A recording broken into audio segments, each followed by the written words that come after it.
December 7th, 1941, a sneak attack on the United States. A nation once reluctant to join the World War would now jump in with a fury. The men and women of the greatest generation took to land, sea, and air, fighting alongside our allies to defeat the Axis powers. As World War II breaks out, America's long slumbering aviation industry wakes up.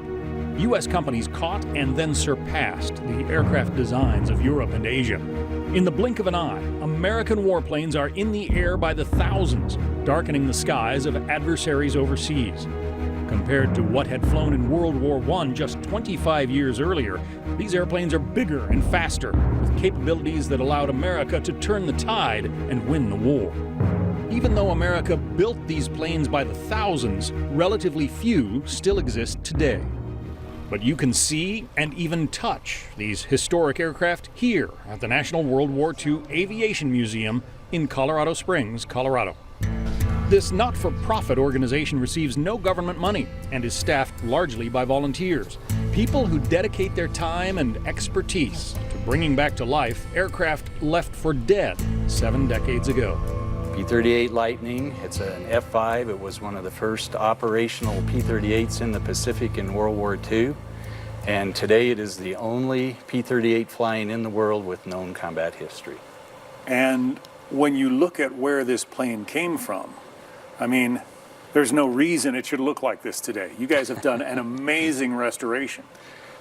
This was not only just getting an airplane, but it was an archaeological event because after the war, the plane was buried in a pit in Finch Haven, New Guinea. What was it doing in a pit in New Guinea? Well, it flew combat from December 42 to early 44. And by that time, it was war-weary, had been through a lot of missions, and there were newer P-38s coming to the theater. So they basically called it quits for that airplane, took off everything that was usable and set it on the side. And then when the war was over, it was time to get rid of all those excess airplanes. So they decided the best way to get rid of them was to bury them. So they took wings off and pushed them in a pit. Turns out this wreck, once rotting in the jungle, tells an amazing story of a young American pilot flying her in a combat mission over northern New Guinea on the last day of 1942. Ken Sparks got credit for 2 aerial victories. One was the conventional way to maneuver behind your opponent and use your guns. So he maneuvered behind one opponent and shot it down.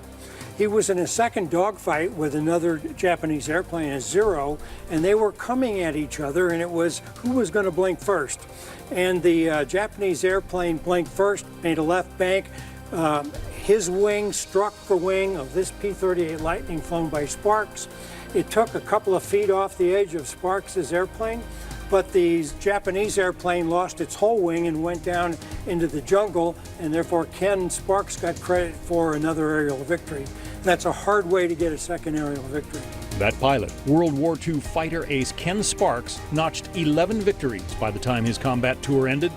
He was fearless, known to fly missions other pilots would not. And this was the Doolittle Raiders plane. It was.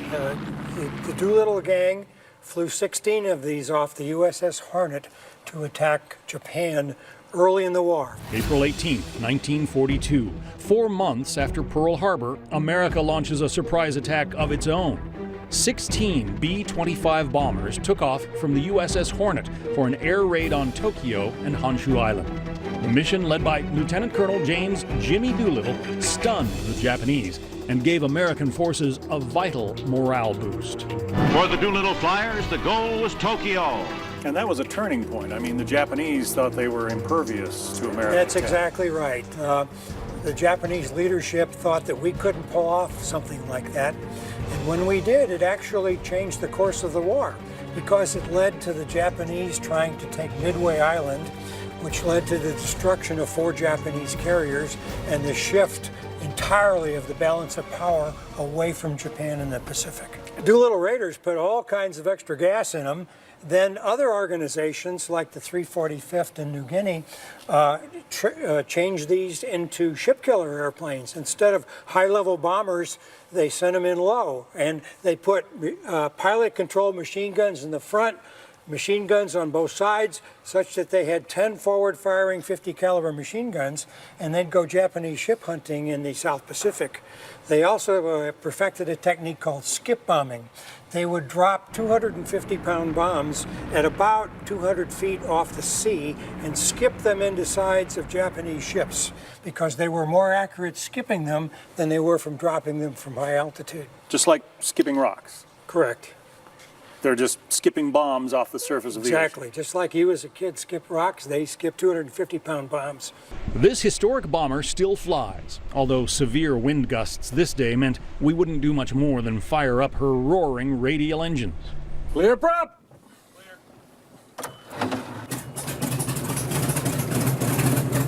Okay, we're looking for oil pressure, making sure that the fuel pressure operates when you got the boost pump shut off.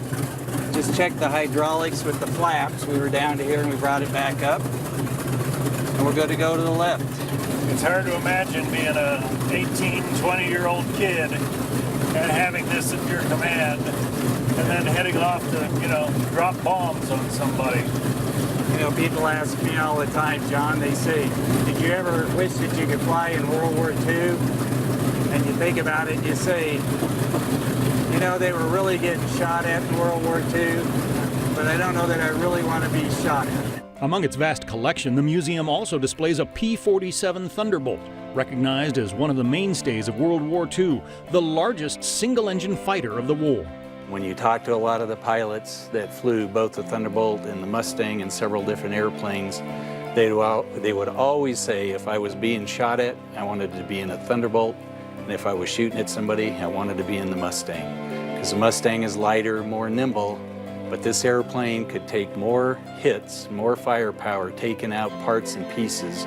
You'll see pictures of cylinders blown off and the airplane still being able to get back home safely.